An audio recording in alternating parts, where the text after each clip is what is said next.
Most people agree Logan was a great movie, a touching and gory closure on Hugh Jackman's 17-year career playing the angry, hairy Canadian mutant, and its final moments left the audience in tears. Especially when Wolverine killed that little girl.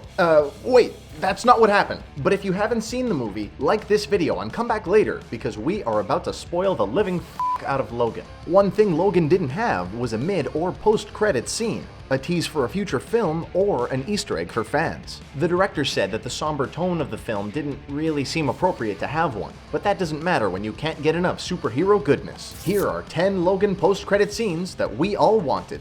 Buried alive. If you've ever watched a horror film, or any scary movie, you know that a great jump scare makes your heart rate spike while eliciting a joyful smile, a little acknowledgement that they got you. Perhaps the gold standard of jump scares is the ending of the 1977 adaptation of Stephen King's first novel, Carrie. A peaceful moment is shockingly interrupted by a hand shooting out of a grave. A similar moment during the credits of Logan would have made the fans that stayed cheer for sure. A silent shot of Wolverine's gravesite. Birds chirping. The crowd knows what's about to happen. A set of adamantium claws pops from the dirt. Heart palpitations, screams of joy, and at least one person who wishes they would have gone to pee during the movie, cause that scene just scared the soda out of them. What happened to the kids? Seriously, what the happened to the kids at the end of Logan? We spend the whole movie learning to love the little killer that is Laura, yet we never learn X-23's final fate. Along with her fellow lab rats, the tiny tots with awesome powers come to age during the final scenes of Logan, including a truly terrifying moment where they all combine their powers to kill the leader of the Reavers, Donald Pierce. We also learn that while Eden might not be as it was pictured in the comic books in the movie, some sort of haven awaits across the border as Richter made radio contact with someone on the other side. After they bury their fallen father figure, the kids run off, and the audience never learns if any of them ever find the friendly community they deserve. Wolverine's other offspring. In the film, Laura is a clone from Logan's DNA, raised in captivity with no compassion, allowing all the rage of Wolverine to shine through, especially as she inserts her claws into henchmen's faces. She sees a wounded Wolverine as a father figure because of their powers and their backgrounds. Eventually, Logan relents, dying peacefully with Laura by his side. After Laura showcases her knowledge of the alphabet, turning a cross into an X, a tease of Logan's other kid would have been cool to see. His name is Dakin, and unlike Laura, Logan's his daddy the old-fashioned way, through storks. He was only introduced a few years ago, but quickly became a popular character in the Marvel Universe, with his long claws and flowing mohawk ponytail combination. Return of Sabretooth. One of Wolverine's oldest foes is Victor Creed, aka Sabretooth. Why they hate each other along with their family connections has been altered throughout the years, but one mainstay is that they were both subjects of the Weapon X program, both having received their powers from mutant experimentation. In 2009's X-Men Origins Wolverine, Creed is played by Liev Schreiber with vicious glee and a bad choice in beards. In the movie, they're half-brothers with similar personalities, though Logan leans towards good while Victor is all in for being a villain. A return of Sabretooth would have been a nice way to close out Victor Creed's role in Logan's life. If they really wanted to blow the audience's mind, they could have had Tyler Mane reprise his ridiculously sideburn Sabretooth from the original X-Men movie. X-Party.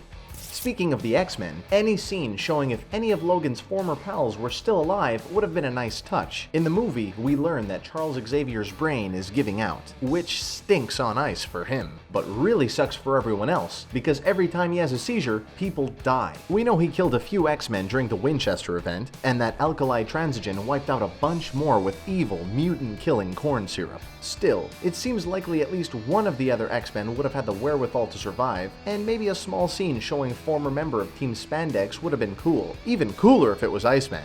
The Westchester event.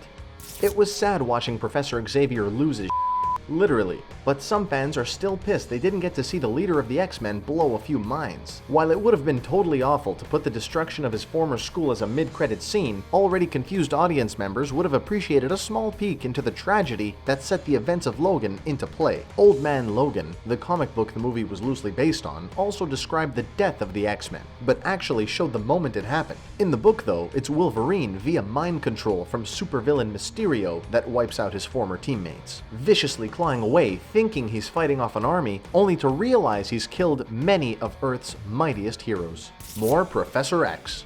We know that he technically died in the movie, but come on, it's freaking Charles Xavier. That bald guy has died tons of times, always seeming to come back via a brain transfer or something else just as ludicrous, but made to be absolutely believable. Patrick Stewart's wonderful and moving performance as the leader of the X-Men seemingly comes to a close after a heartbreaking revelation that his failing powers killed the people he loved. It was a fitting ending, even if Sir Patrick says "f*** more times than my drunk grandma. Hope still remains to see him portray the character he seemed born to play. He has publicly stated he would love to appear in a future Deadpool film, or even on the television show Legion, which would make sense since the main character of the show has been referred to as his son in the comics. Spider-Man.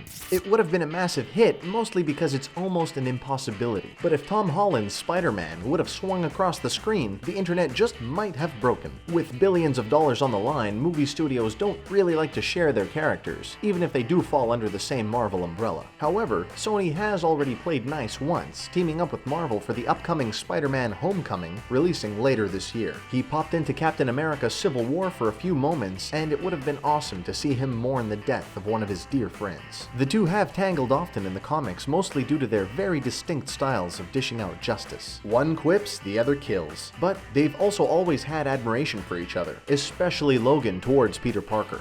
20th century superheroes. Marvel is making Marvel movies, and DC is making movies with angry people dressed in capes and tights, while 20th Century Fox is taking a different and possibly game-changing approach to the superhero stable. The other big gun, maybe giant gun, is Deadpool. We'll get to him in a moment, but after a somber ending, how cool would it have been to see a tease for an upcoming movie with the roster of Marvel characters they currently own the rights to? While the movies may not be in production, 20th Century owns the rights to Fantastic Four, Galactus, and Silver Surfer, along with a few others due to weird contract language that gives Fox the rights to mutants while Marvel owns superheroes created through science. Wow, that makes my head hurt worse than the last Fantastic Four movie. Maybe it's better they stick to what they know.